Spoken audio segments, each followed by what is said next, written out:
because it's becoming very, very clear, very evident to me that I'm getting old. I am probably the oldest person in this room. I just turned 46. And let me tell you, I feel it every morning.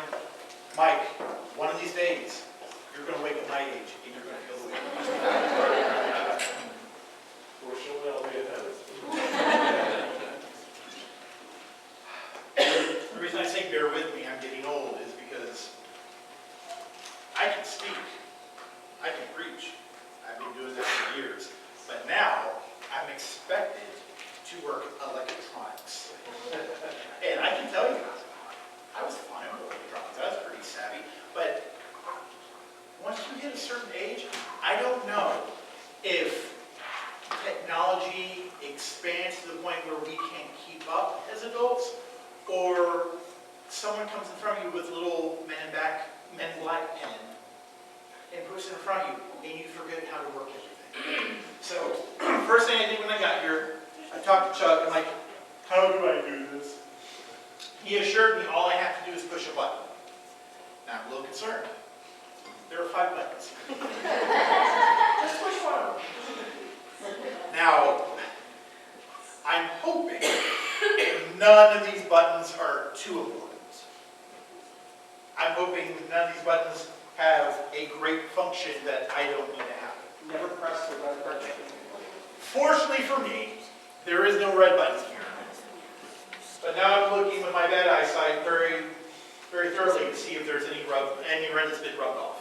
I don't need that. Today we're going to continue to talk about Jesus' last words.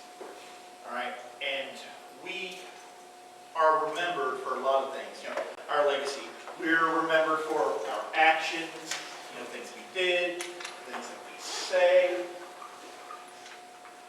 And then there's a time we're no longer around. We're not continuing it, and people just have their memories. I'm hoping that the memories people have of me, you know, the good ones outweigh the bad. Now, by the way, I know that sounds like some people's plan to get to heaven, your good outweighing your bad. That's not how it works. Because if that's how it worked, we would not be up here talking about Jesus' last words, because they wouldn't matter. Jesus paid the price for our sins, so we could have eternal life. It doesn't have to do with us keeping score. In my line of work, I'm a behavior specialist.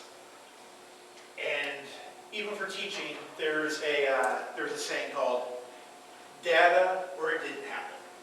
Because everybody gets they don't try to in most cases, but they remember what they want. Or they're able to persuade themselves into thinking what they thought was going to happen or what they wanted to happen, it really happened and it happened consistently. But when you have someone there taking data, you get the truth. So I'm glad we're not on a point system. I'm glad we're not playing that game of sin points. How many sin points do I have? And how are the different sins graded? Which is worth 10 points, which is worth 1 point. They're all equal, by the way, just so y'all know. But I'm glad that's not being tracked. I'm glad that God gave up His Son, sent His Son to earth, gave Him up, had Him give up His life, you know, as a perfect sacrifice, because none of us are perfect. Okay? You can't pay someone else's debt when you already have a debt. Fortunately for us, Jesus did not have a debt. All right, pray for me here. Which way am I? That wasn't the button. No one told me I had to turn it on. All right, here we go. There we are. Yeah. All right. Context of the verse we're going to be looking at. The verse is Luke 23:46. Now, it says, Jesus called out with a loud voice, Father, into your hands I commit my spirit. When he had said this, he breathed his last. Now, this was his final moment on the cross. The significance of Jesus' words as a prayer of surrender and trust, right there. Let's be very careful here. He wasn't quitting. He wasn't resigning. He was submitting to his Father. He was surrendering his life. He was not surrendering to mankind. Okay? They had their swords and their crosses and their thorns and all the big bad stuff, but that was no match for Jesus. The only reason Jesus died was because it was the plan. Him and his Father, same person, by the way. He had to make a choice. We have choices every day. Do I want to pack lunch? Or do I want to just, I don't know, roll the dice, see what happens at 11 or 12 o'clock? Maybe I won't be hungry. I'm famished. So that was bad decision making. Or was it because I knew it was going to happen? Now I have no choice. I have to order food. Let's see what Uber Eats is going to deliver. Do I want Mexican? A lot of choices that may matter to us in the moment, but they don't matter in the grand scheme of things. Jesus had a choice. Do I go fight? He chose not to fight. He did not give up, but he surrendered. Very different things. So again, Jesus called out with a loud voice, "Father, into your hands I commit my spirit." When he had said this, he breathed his last. This was his last statement before he died on the cross. This is one thing we need to remember. I'm here dressed up for you today. I'm wearing a fishing shirt because I couldn't think of anything more relevant, fisher of men. Jesus once told people, hey, walk away from what you have. Come with me, follow me. He led by example. So when you live that kind of life, it's no surprise at the end. He just submitted. He surrendered. Now, the depth of Jesus' relationship with the Father is a personal address. He says, Father. He had an intimate relationship with God. His identity as the Son of God. I do need some crowd participation, if you will. Can someone do Luke 2:49 for me? And someone do John 5:19 through 20? If you don't have a Bible, I'm not going to hold it against you. I'm sure you have a phone. Either way, you can look it up. But I can tell you, I am a father. I identify as a father. I have 5 kids. Okay. I have 5 kids, and I respond to them when they call me by name. I hear it a lot, especially with the 4-year-olds. Dad, Daddy, Daddy, Dad, Daddy, Daddy, all the time. But you know what? As their father,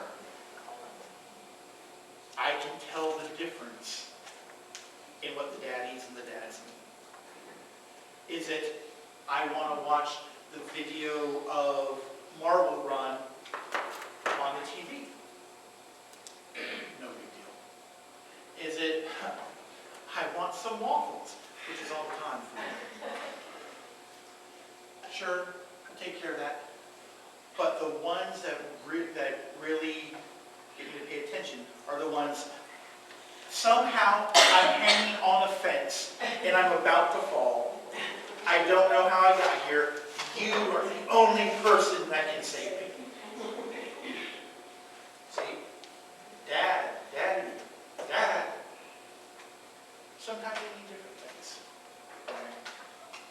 But I know that because of my relationship with them. It's an intimate relationship. If any of you here called my name, I would respond if I heard you, but probably not with a sense of urgency I do with my own kids. And this is not to leave out any of my other kids, it's just, they don't say dad, dad, daddy nearly as much as the other two. It happens all the time. So I have that intimate relationship with them. Jesus had a relationship, or so has an intimate relationship with God. And he's not just talking to somebody. He's talking to his Father, the creator of the world. This is a serious thing, a serious phrase, a serious conversation. Who has Luke for me? Oh, two hands. Christopher, I'll let you do it. Sorry, Christopher. It's okay, it's still Chris. I wish I. All right. All right. Why were you searching for me? He asked. Didn't you know I had to be in my Father's house? So they couldn't find Jesus. So like, oh, here's Jesus. Where did he go? And he very quickly reminds them. They still didn't really figure it out. But he's like, Father's house. Okay. He's identifying as the Son of God. Who has John for me? Go ahead, Ron. Jesus gave them this answer.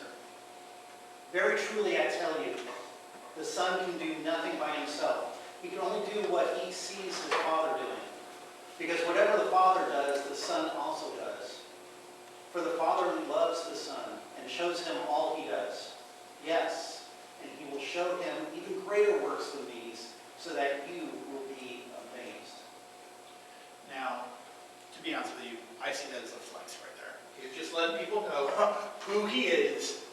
And a lot of times when he was explaining who he is, they weren't understanding the implications. They didn't understand the sense of urgency behind that. They just, like, oh, okay. But no, he's identified who he is, who he knows. They're the same people, and what that means. Trust in the Father's will. I am terrified of flying. 100%. I think one of the worst things I've ever done in my life is fly to China or fly to Kosovo, because those are not short flights. Okay? And I'd like to say throughout the day, I relied on God.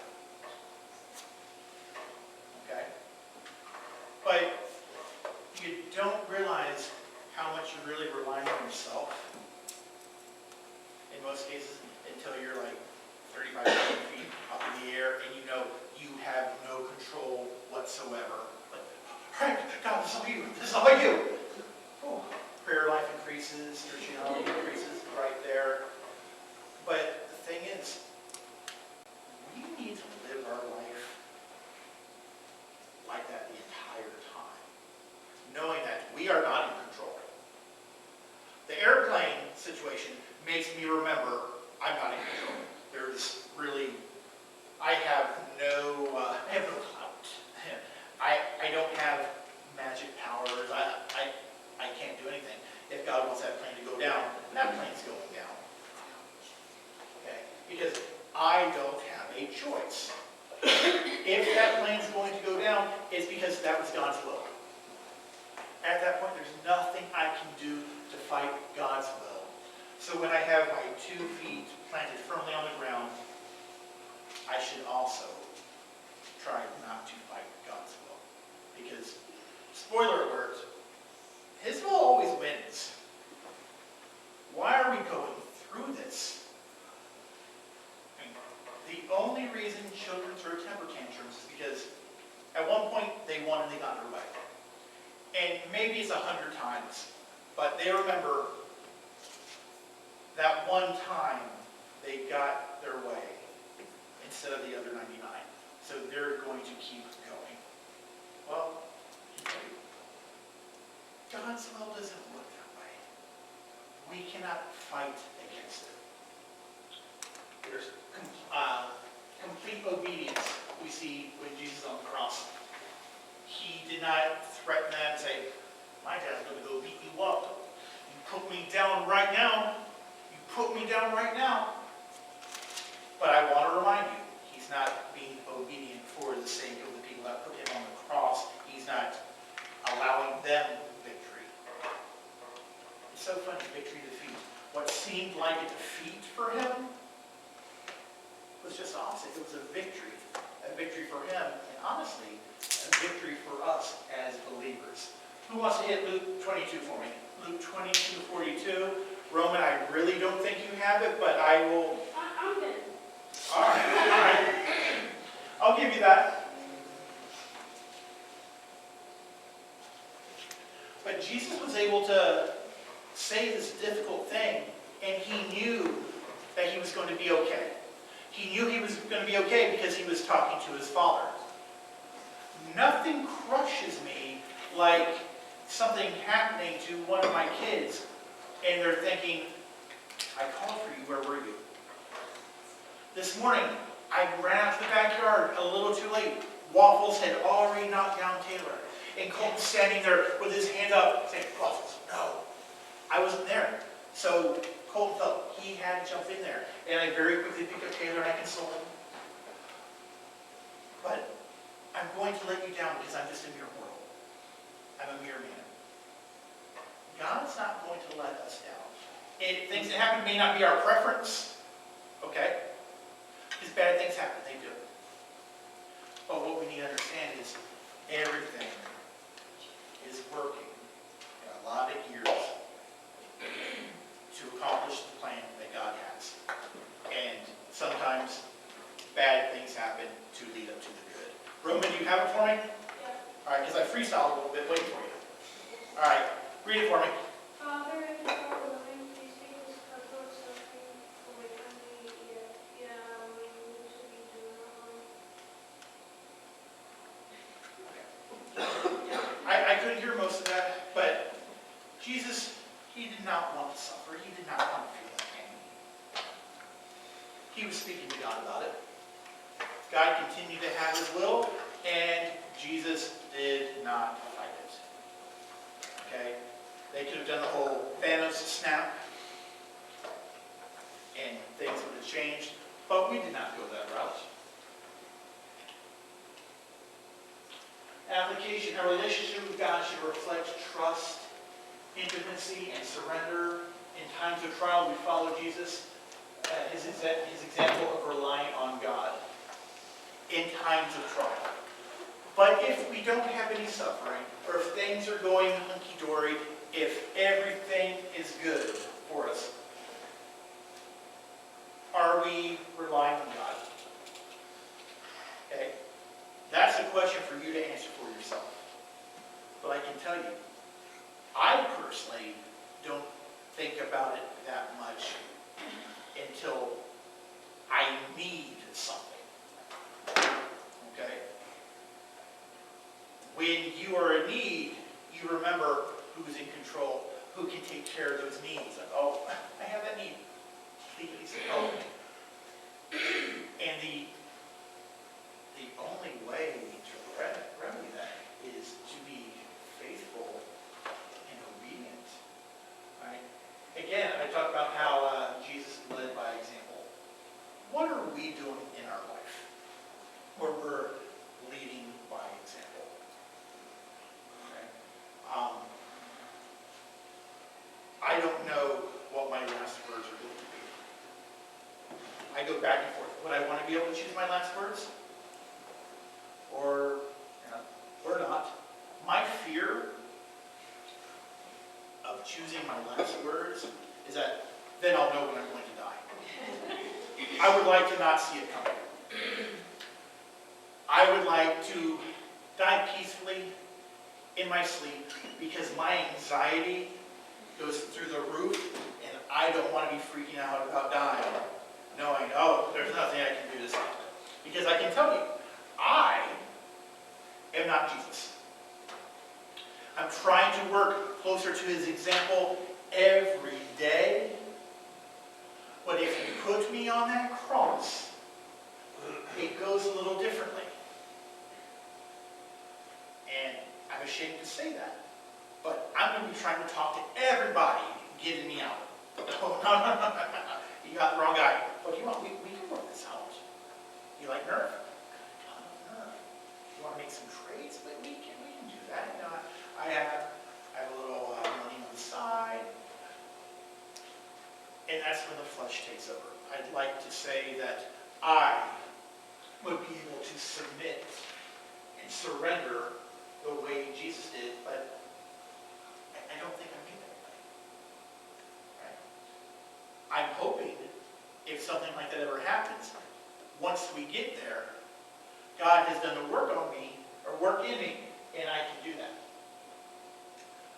But as I look at my life up to now, I don't think I'm there yet. I'm not saying how far away, but I'm not there yet. But by the time that happens, I would like the choices that I've made.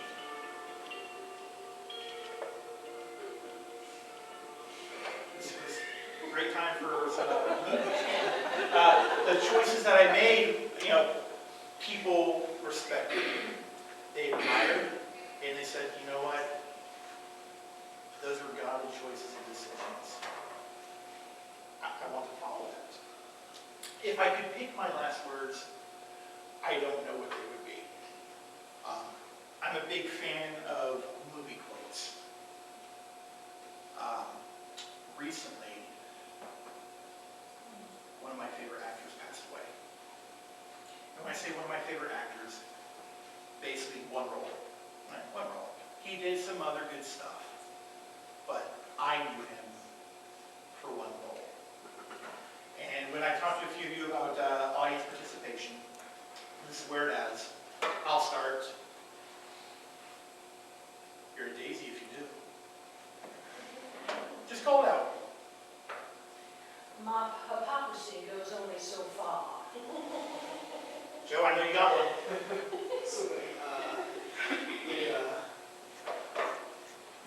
Educated man. Yeah. That's one of my favorite stuff.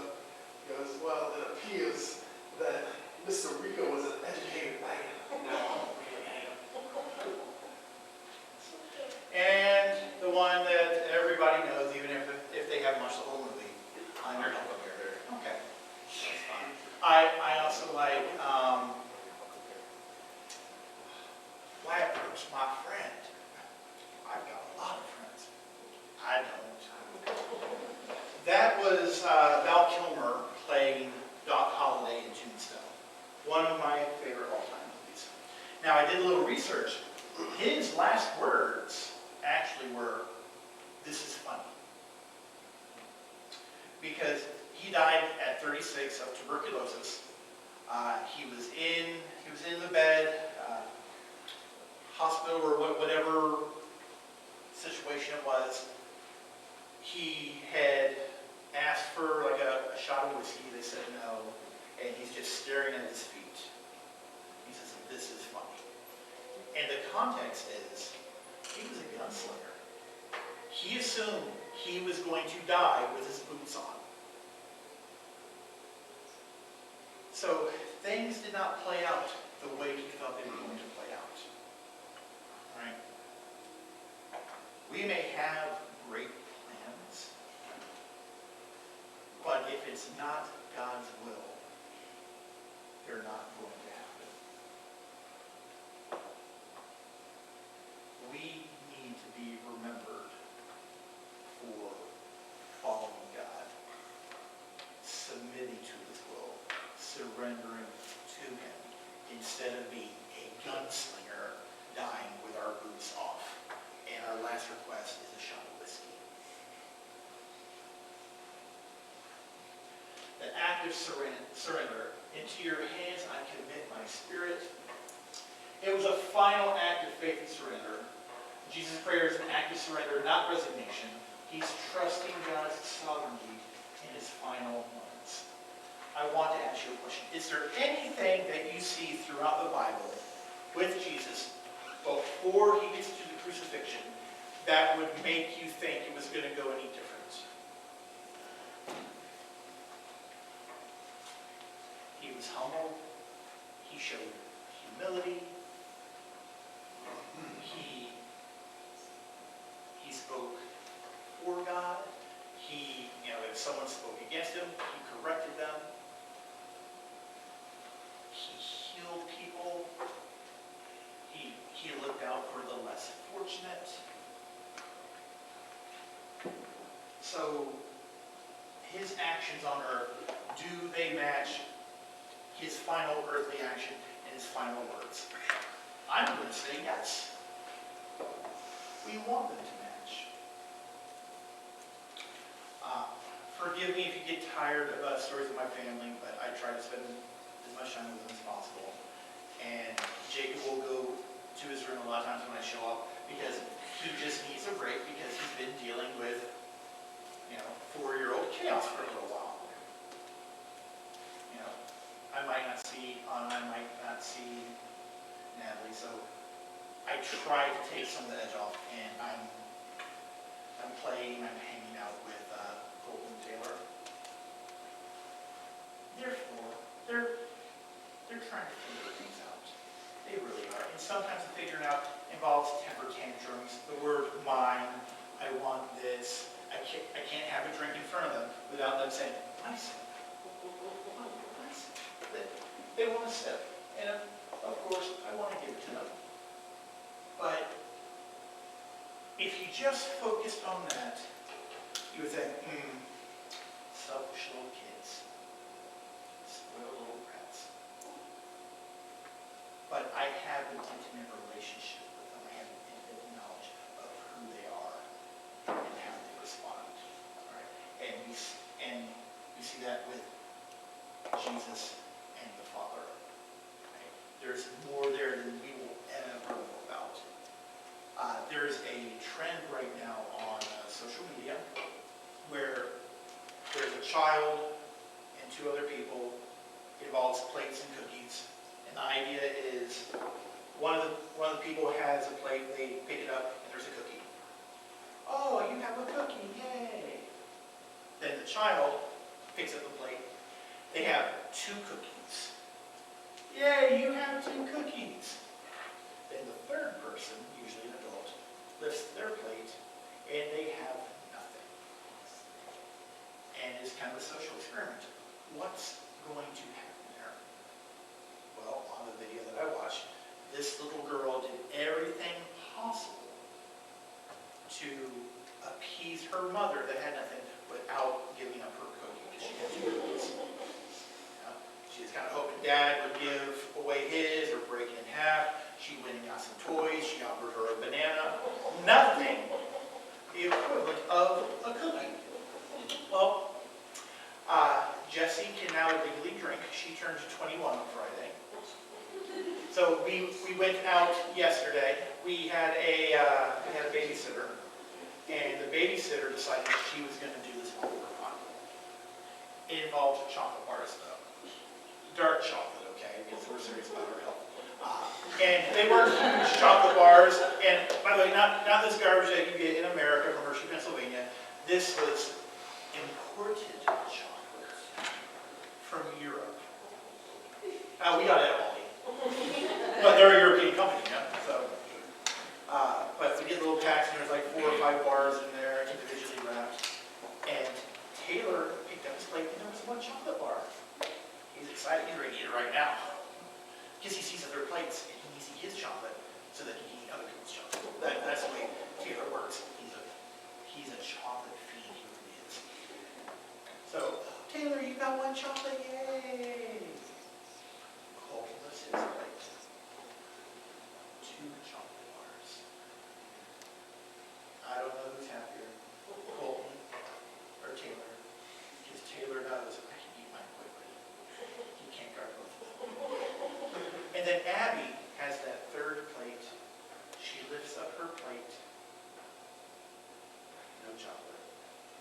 Nothing there. And she lifts the plate and says, oh, Abby gets no chocolate. Colton's there right next to her with 2 chocolate bars in his hand. And the moment she says that, his hand's on the 2nd one, and he's pulled them apart. He just puts it on the table over to her without even thinking. That, believe it or not, that's Colton's nature. They have a past of abuse and crazy stuff, some trauma, and always been the protector. He wants to make sure that everybody's going to have what they need, even if that means he's going to get hurt or he's going to miss out on something. And to be honest with you, if he would have just had one chocolate, I think there's a possibility that he might have broken it in half or given his chocolate to her. I don't know. But I bring that up because what a lot of times what we remember and what we see is him being a little 4-year-old, just wanting to grab something on the shelf he's not supposed to get and running and throwing it over the fence. It happens, okay? If you're trying to get a hold of Jessie, we'll give you the neighbor's phone number because her phone might be in her yard because it has been thrown over the fence at least once this week. And that's the stories that we usually tell about the kids because they're kind of funny. But you know what? If I take a closer look at who Colton is, this shouldn't surprise me. The moment I saw it, I got a little teary-eyed. Like, that's my boy. I knew he was capable of that. Why did I know he was capable of that? Because I actually see that in him every day. If Taylor is upset and he thinks, Colton thinks he's in danger or someone's trying to hurt him, he puts himself between Taylor and whatever that danger is. Okay? So I'm not surprised. Here, Jesus on the cross, not fighting his destiny, his fate, what is predestined. He's not fighting it because that's who Jesus was. And we need that to be who Jesus was and is in order for the entire gospel to play out. For the Bible to have meaning. Because if that's not who Jesus is, there are missing pieces to the puzzle and things don't work out. Jesus has total trust. He actively places his spirit in God's care. That's John 10:17-18. We need to be able to surrender our lives to God because that reflects faith. And we saw it right here. That reflects Jesus' faith. Now, I've heard some people say, well, if Jesus is who you say he is, he was just submitting to himself. And so it would be easy to do that. I want to say you have a point, but you really don't. Because, yeah, maybe he's submitting to himself. But it's not a good thing that he's going through. All right? He's surrendering his life on behalf of us, on behalf of those that have no chance. This is a great sacrifice. So when I think about all of the words of Jesus, including, it is finished. This right here is probably number one on my list because he's saying, we're done here. I'm going to give everything I have over to God, and I'm going to trust God to see me through this. Okay? For the sake of everyone else, the people that put me up here. Again, I'm not Jesus. That's why I was not used in this way. But I'd like to say things I've done throughout my life. If I have some great last words, that people will say, that makes sense. I remember a lot of weird stuff. But I remember stuff that leads up to this too. That does make sense. Application for us. We are called to surrender our lives and future to God's care. Surrender reflects a life of faith and trust in God's goodness. Are you currently listening to God? Are you surrendering to His will? Are you submitting to His will? It's hard to tell. I mean, I can't look at each one of you and answer that question. That's up to you. But I think a big part of this application is we need to ask ourselves the difficult questions. Are we fully committed on doing what God wants us to do? And when I say submission to God, it also has to do with us living the mission He has for us. And the mission is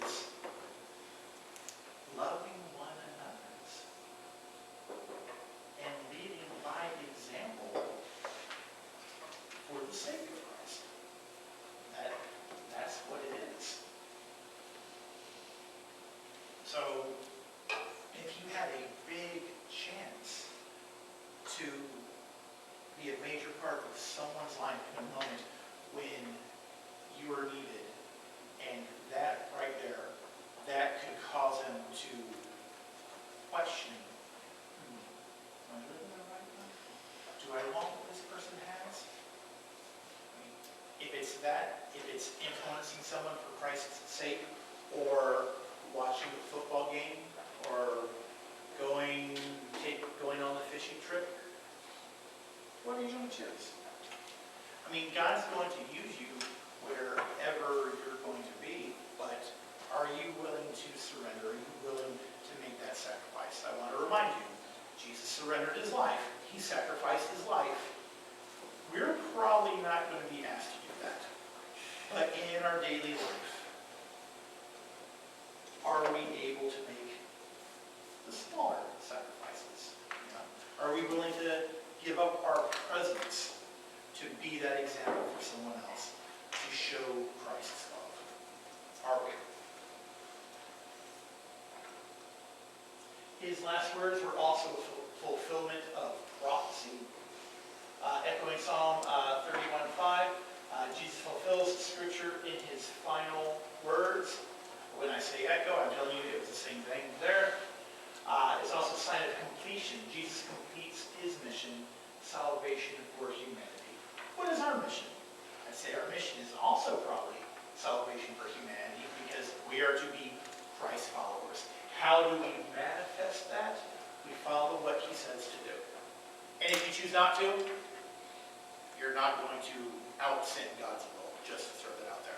But if he's called you to be a big part of something, if you're a believer and you truly love God, wouldn't you want to be a part of that? I don't see how you wouldn't.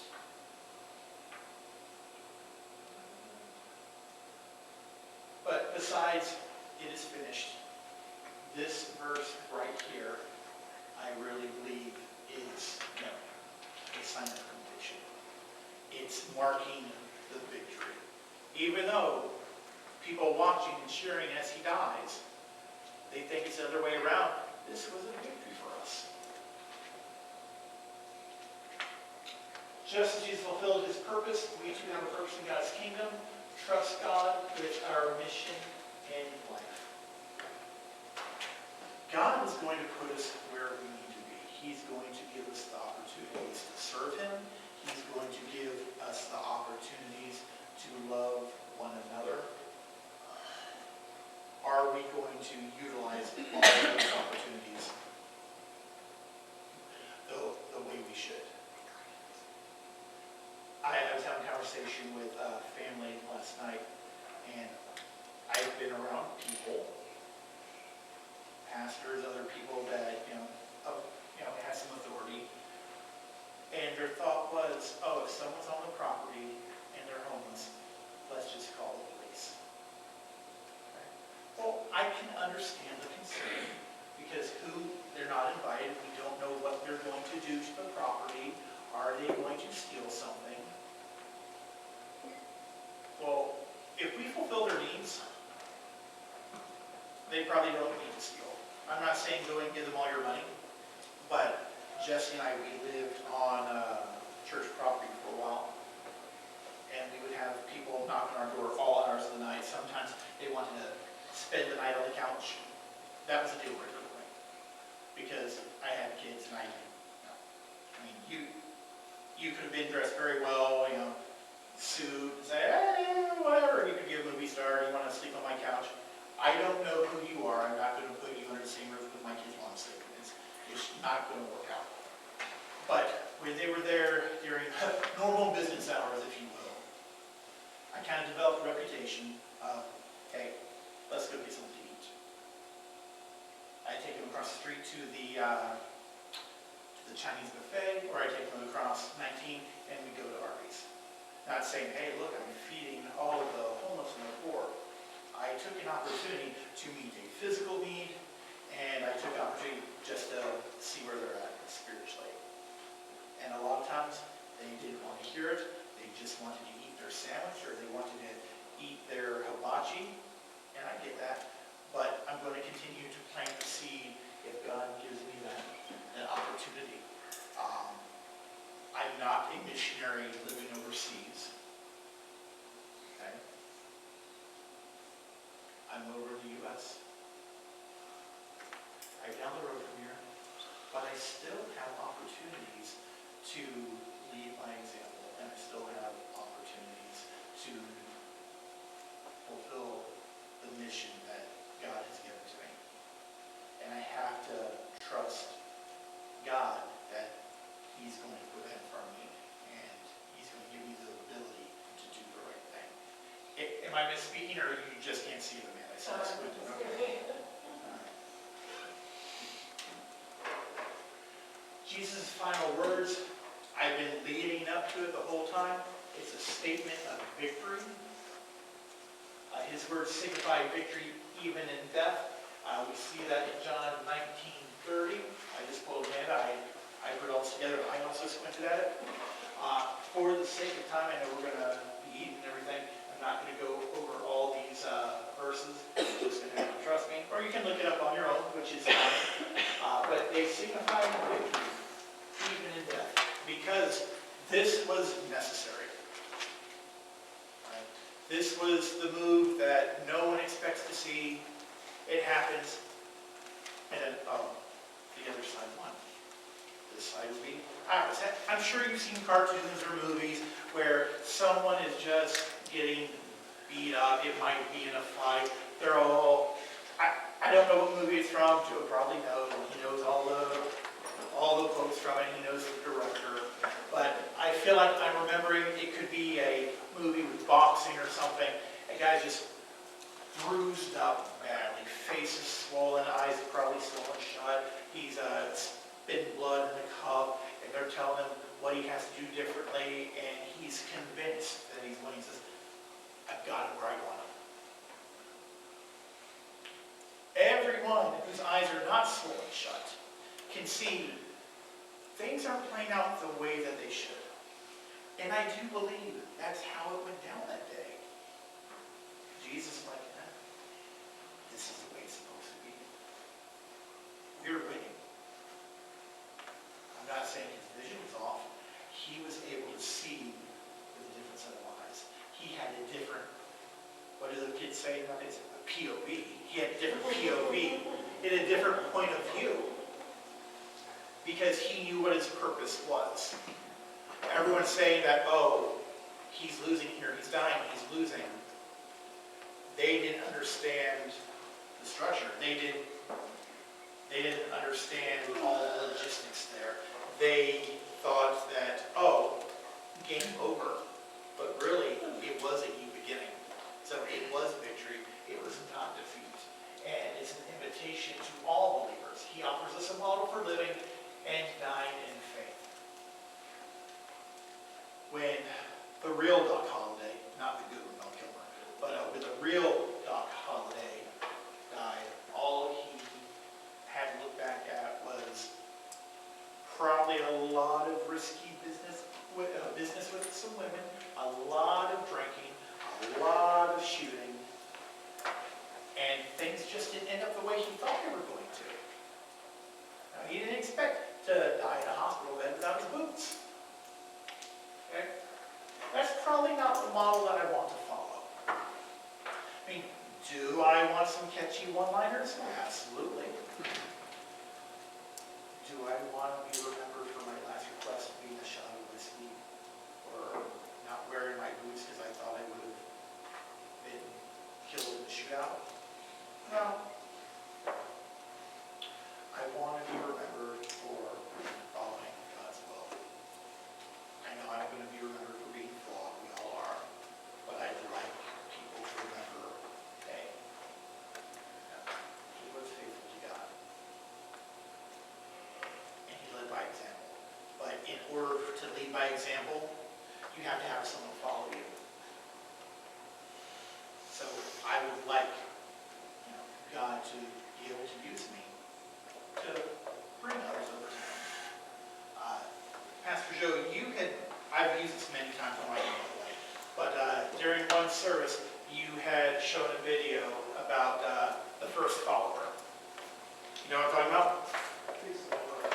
They're at a, I don't know if they're at a ball game or a concert, but they're at a grassy field, and there's this guy standing up there just doing this weird dance. It's just him. People are looking at him like he's crazy. Okay. Kind of reminds me like there's some parallels to John the Baptist, but I'm going to use that as well. But he's just dancing, and then no one's really doing anything. Then you have the first follower who shows up.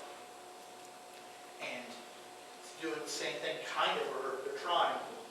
And the one who started doing it, the leader, is, just correcting, guiding, showing him how to do it the right way. And not very long after that, more and more people come, and now they're all dancing like fools. Okay, doing the same thing. So, I want to know that I was obedient enough to God to have people dancing with me. Okay? Not just aimlessly or wildly, but my obedience dance. My surrender dance. My submission dance. Okay? Again, I am flawed. I made many mistakes. But when it's done, if I have last words, I'm sure I have to, because you do a lot of talking, right? Whatever, I will have last words, but if they're not planned, if I died now, this would have been my last words, right? I'm figuring things out as I go along. But if I have unplanned last words, I hope they match with the life that God wants me to live for Him. And this right here is the example. Again, like I said, we weren't too surprised. We don't say, that's funny that Jesus would say that. That wasn't like Him at all. No, it was exactly like Him. It makes perfect sense. I hope this isn't held against me, but it's kind of anticlimactic right there. Waiting for something, big and surprising to happen, a plot twist. No. Jesus continued to submit and surrender like He does. And He gave everything He had to the Father.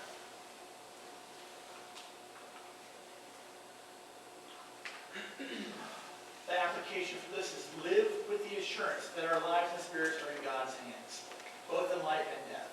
Embrace the victory Jesus has secured for us. Remember, it is a victory. That's why we celebrate Easter. It's not about Jesus' death. It's about His resurrection. And we can't have the resurrection without His death. Live the assurance that our lives and spirits are in God's hands, both in life and death. I'm going to tell you, I'd much rather they be in God's hands than mine. My hands are not very good. As a behavior specialist, I have to pull kids out of their classroom now and then when they're starting to escalate. And I'm doing an hour on, 5 minutes off. If they can do what they need to do for that hour, I bring them outside and we'll shoot hoops for about 5 minutes.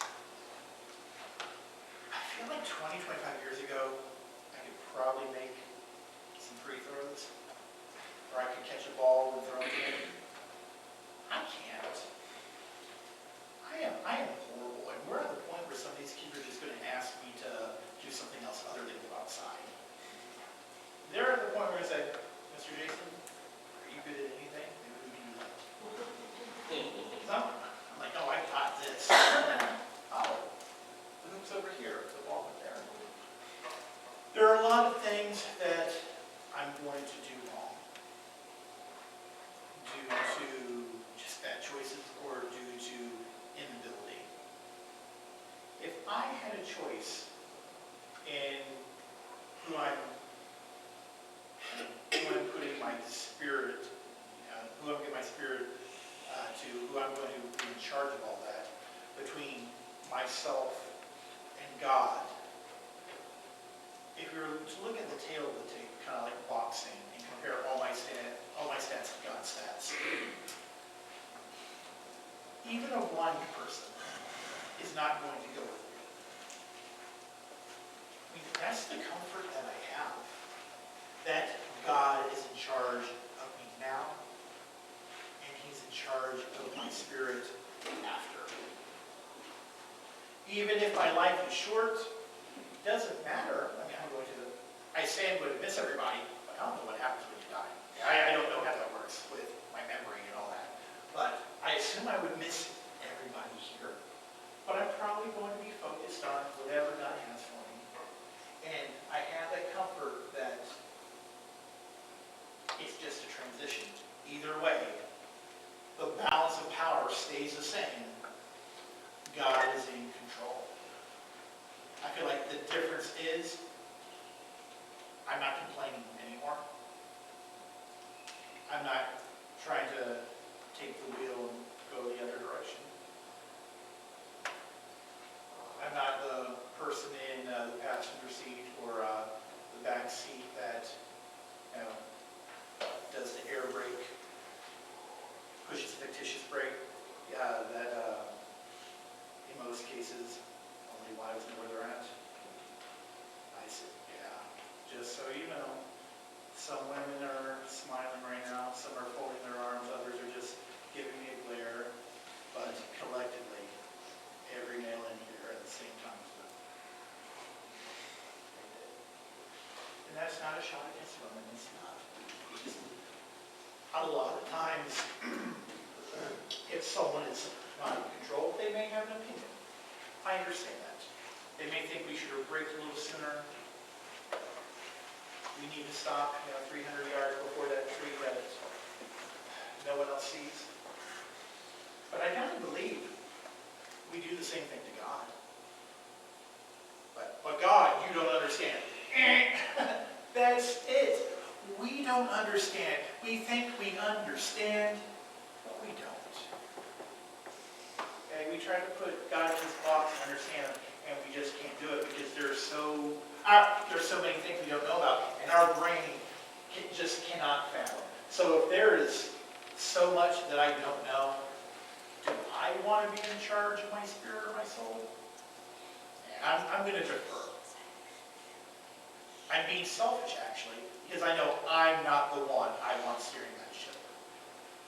If it's between God and myself, I'm going to choose God every time. Implications for spiritual growth. Understanding Jesus' act of surrender can inspire believers to deepen their trust in God's plan, even amidst adversity. I would say, sometimes especially in adversity, is when we are kind of inclined to trust him the most, because when things are spiraling out of control, it becomes very evident that we can't stop it. We can't get it back on track. Because if we could, we would have already done it. Or we would have stopped it from happening. We are not in control. God is. Jesus is. And Jesus displayed that control by submitting, which is crazy. It's like, that's the opposite. Can you really show control when you're submitting control? Well, Jesus did. He's that awesome, right? That's something we cannot do. This study, and when I say this study, I'm talking about we're doing 7 final words or 7 final statements of Jesus. It invites introspection on how to embrace faith during life's challenges and to commit personal struggles into God's hands. We say we believe in God. We say we have faith in God. We want God to be honored. We want God to be in control. But are we willing to let go of the wheel? Are we willing to let him steer? And I would hope that most of us here try to, and know we need some work, but also want to be that example for others. Summary of my key points. The key points of Jesus' final words include the significance of surrender, which we talk about a lot, the fulfillment of Scripture, we saw in the Psalm, and the model of perfect trust in God. I don't think I trust anybody 100% completely. I don't. And it doesn't mean I think that they will do me wrong, but I'm looking at the entire picture. I love Jessie to death. I trust her completely that she has my best interest in mind, okay? But if I'm on a ladder and I'm about to fall, I don't trust her to catch me. I don't. I trust her to make the best decision in her head that she thinks is going to play out. So I don't trust 100% completely like I would trust God. Understand this. I trust God 100% completely. It does not mean that I want everything to go the way that He's going to have it to go. I trust in His power. I trust in His control. I just may have a different preference. And that's my flesh and my earthly self-preservation. But I'm going to ask you, your trust in God. Do other people see that in you? Okay. Does it show?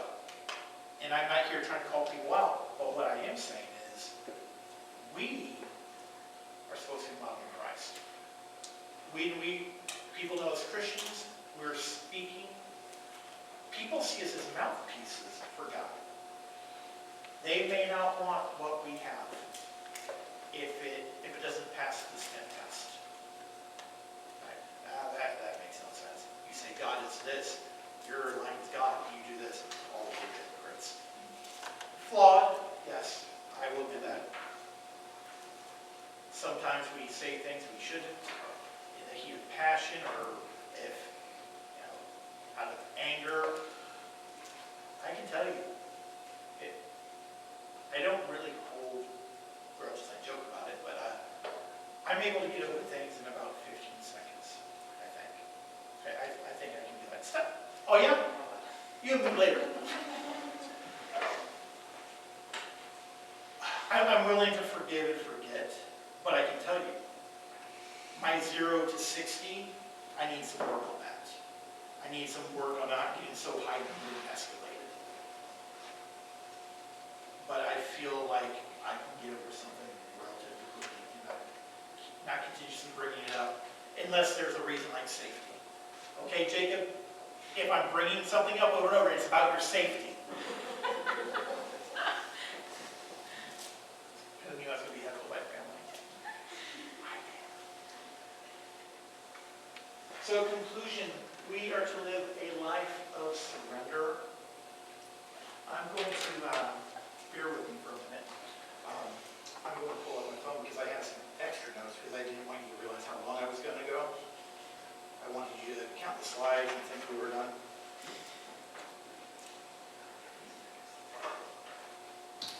So when we talk about surrender, you all remember Stephen, right? Stephen was the first documented martyr in the Bible, somebody that died for the cause of Christ. I'm going to give you a few key verses. Acts 6:8. Now Stephen, a man full of God's grace and power, performed great wonders and signs among the people. 6:10. But they could not stand up against the wisdom the Spirit gave him as he spoke.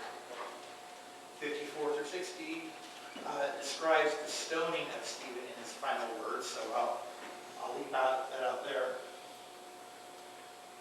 60. Then he knelt down and cried out, Lord, do not hold this sin against them. When he had said this, he fell asleep. Okay. 59, I skipped that. While they were stoning him, Stephen prayed, Lord Jesus, receive my spirit. Very similar to what we've been going over today. Receive my spirit. So I don't want to say he totally had peace about what was going on, but he had accepted it. And instead of fighting at that point or wondering what was going on, he was submitting to God. He was surrendering his spirit to God. And I can't think of anyone better to be in charge of that. So I think that's another good example of surrendering. I have 3 points for submission or willingness to sacrifice. We look at Abraham's obedience. Despite his deep love for his son Isaac, he was willing to obey God's command. Jesus' prayer in Gethsemane, a lot was going on. And he prayed, not my will, but yours be done. That's where I need to grow in my prayers. Not my will, but your will. Sometimes would I like them to be a little closer? Yeah, I would. I want them all to be closer. But I need to realize I need to be the one that's doing the moving. My needle needs to move, not God's needle. And Mary's response to the angel. Mary, upon hearing the angel Gabriel's announcement of her role in God's plan, responded, I am the Lord's servant. May it be to me as you have said. And that was her demonstrating her willingness to submit to God's will. Are we moldable? Are we pliable? Are we willing to bend to God's will? I would hope so, because His will, and we just don't have a choice. And if we're fighting against God's will, we're not setting the example for others. We're not making what we have attractive.